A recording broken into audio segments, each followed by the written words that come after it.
Saline কাণ্ডের আবহে এবার স্বাস্থ্য দপ্তরের নজরে ন্যায্য মূল্যের ওষুধের দোকান। আপৎকালীন পরিস্থিতিতে হাসপাতালকে ওষুধ না দিলে ন্যায্য মূল্যের দোকানকে শোকজ করার নির্দেশ দিয়েছে স্বাস্থ্য দপ্তর। পাশাপাশি ওষুধ ও স্যালাইনে প্রতিনিয়ত নজরদারির নির্দেশ দেওয়া হয়েছে।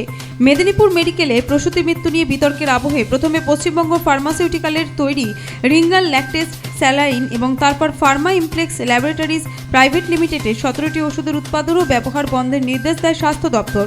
আর এই পরিস্থিতিতে সরকারি হাসপাতালগুলোর ভরসা ন্যায্য মূল্যের ওষুধের দোকান, কিন্তু সেই ন্যায্য মূল্যের ওষুধের দোকানের বিরুদ্ধেও সামনে আসছে একের পর এক অভিযোগ।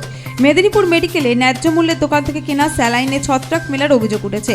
অনেক জায়গায় অভিযোগ আপৎকালীন পরিস্থিতিতে হাসপাতালগুলিকে ওষুধ বিক্রি করতে চাইছে না ন্যায্য মূল্যের দোকানদারেরা। আর এই প্রেক্ষাপটে ন্যায্য মূল্যের ওষুধের দোকানে সারপ্রাইজ ভিজিটের সিদ্ধান্ত নিল স্বাস্থ্য দপ্তর। সোমবার সমস্ত জেলার মুখ্য স্বাস্থ্য আধিকারিক, বিভিন্ন মেডিকেল কলেজের উপাধ্যক্ষদের নিয়ে বৈঠক করেন স্বাস্থ্য সচিব এবং স্বাস্থ্য দপ্তরের উচ্চপদস্থ কর্তারা। ওষুধ ও স্যালাইনের প্রতিনিয়ত নজরদারির নির্দেশ দেওয়া হয়েছে। বিশেষত শিশু এবং প্রসূতিদের ওষুধের ক্ষেত্রে ব্যাচ নম্বর ধরে পরীক্ষা করতে বলা হয়েছে। ওষুধের গুণগত মানের ক্ষেত্রে কোনো আপোষ করা হবে না বলে কড়া বার্তা দিয়েছে স্বাস্থ্য দপ্তর। সূত্রে খবর, উত্তর দিনাজপুর, বর্ধমান, পশ্চিম মেদিনীপুর, বসিরহাট, বারাসাত এই সব জায়গা থেকেই ন্যায্য মূল্যের ওষুধের দোকানগুলির বিরুদ্ধে সবচেয়ে বেশি অভিযোগ সামনে এসেছে।